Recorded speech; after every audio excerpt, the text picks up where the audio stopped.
Elaine and I hadn't seen each other in many years. Too many to start right away with anything important.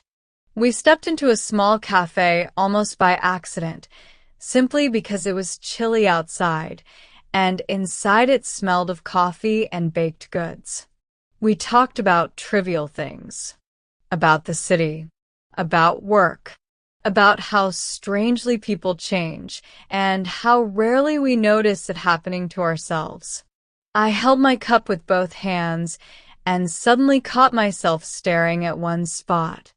"You seem like you're not really here," Elaine said. I smiled. "There's a story. I've never told you all of it.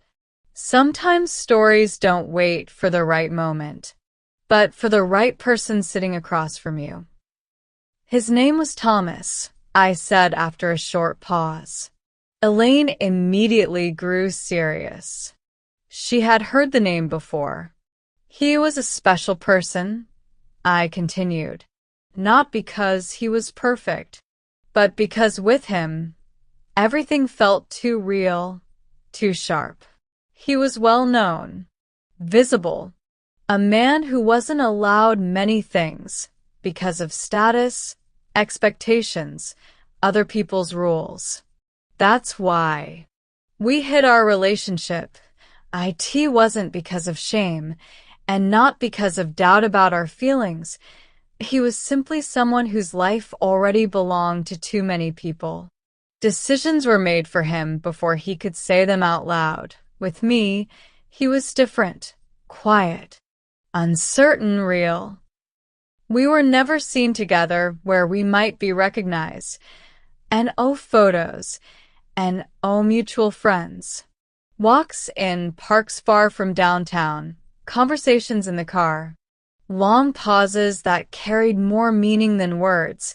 Sometimes we simply sat next to each other, not holding hands, not talking about the future, and still, it was clear. We both understood this wasn't a casual story. We just didn't know how to fight for it. "Were you in love?" Elaine asked. "Yes," I answered. But it was a love that required constant caution. A love where every next step first had to be allowed inside yourself. One day he said he couldn't live halfway anymore. He wanted to make a choice, an open one, a real one, and I got scared.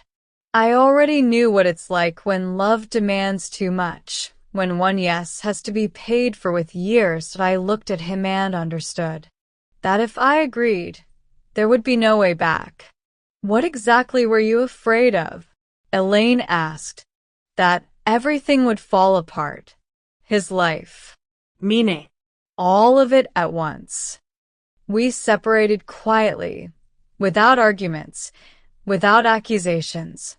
Sometimes the most important breakups happen almost in a whisper. I thought he had changed his mind. He thought I had refused. I wrote him a letter. Careful, without grand words. I sent it and was sure he had received it. I waited for an answer. I reread my own lines and thought that maybe I had said too little. He was waiting too, but he never saw my letter. After Thomas, there were other men in my life. Reliable, calm. With them, I didn't have to hide. I didn't have to fear other people's looks. "Did you love them?" Elaine asked. Yes. In my own way, but it was love without risk. Sometimes it seemed to me that this was exactly what I needed. Stability, predictability, but somewhere deep inside, I always knew the difference between what is comfortable and what truly matters. Then my daughter was born. She became the center of my life, my support to my present. With her, life became denser, more real. That I no longer allowed myself to think about what could have been different, because I already had something I was responsible for every single day. Thomas never knew about her, and I never tried to find him. Sometimes the past is better left where it stayed. So, how did you finally learn the truth? Elaine asked. A few months ago, a young woman wrote to me on social media. The message was short, very polite, almost cautious. I stared at the screen for a long time before replying, and a few days later, I saw her standing by my house. A striking young woman, confident, Calm. she looked at me and said, "Are you Margaret?" "Yes. My name is Claire. I'm Thomas's daughter." She said it calmly, without reproach, without expectation. And in that moment, I suddenly saw him in her. Not in appearance, in the way she carried herself, in the pauses between words. Just like him, once. Claire handed me an envelope. Inside was a letter.